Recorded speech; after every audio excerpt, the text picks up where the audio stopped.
জামালপুরে শুরু হয়েছে ৩ দিনব্যাপী কৃষি মেলা ২০২৫। কৃষি সম্প্রসারণ অধিদপ্তর ময়মনসিংহ বিভাগীয় অঞ্চলের অতিরিক্ত পরিচালক ডক্টর সালমা লাইজু এ মেলার উদ্বোধন করেন। মেলায় দেশি বিদেশি গাছ, ফল ও বিভিন্ন কৃষিজ পণ্য নিয়ে ১৫টি স্টল সাজানো হয়েছে। এছাড়াও বেশ কয়েকটি কীটনাশক কোম্পানি এতে অংশ নিয়েছে। কৃষি সম্প্রসারণ অধিদপ্তর জামালপুর সদর উপজেলার উদ্যোগে উপজেলা চত্বরে এই মেলার আয়োজন করা হয়েছে। উদ্বোধনী অনুষ্ঠানে প্রধান অতিথির সাথে উপস্থিত ছিলেন কৃষি সম্প্রসারণ অধিদপ্তর জামালপুর জেলার উপপরিচালক জাকিয়া সুলতানা, সদর উপজেলা নির্বাহী কর্মকর্তা জিনাত শহীদ পিঙ্কি, সদর কৃষি কর্মকর্তা কৃষিবিদ ইমদাদুল হক সহ আরও অনেকে। মেলা প্রতিদিন সকাল ৮টা থেকে বিকেল ৫টা পর্যন্ত চলবে এবং এর সমাপ্তি হবে ৩০শে জুলাই ২০২৫।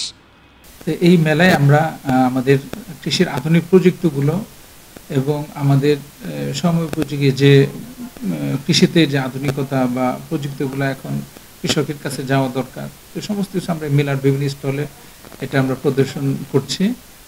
তো ৩ দিনব্যাপী আমাদের এখানে জনসাধারণের জন্য উন্মুক্ত করে দেওয়া হয়েছে। এখন আমি আর যেটা বলবো, কৃষি অনেক দূর এগিয়েছে, বিষয় কোনো সন্দেহ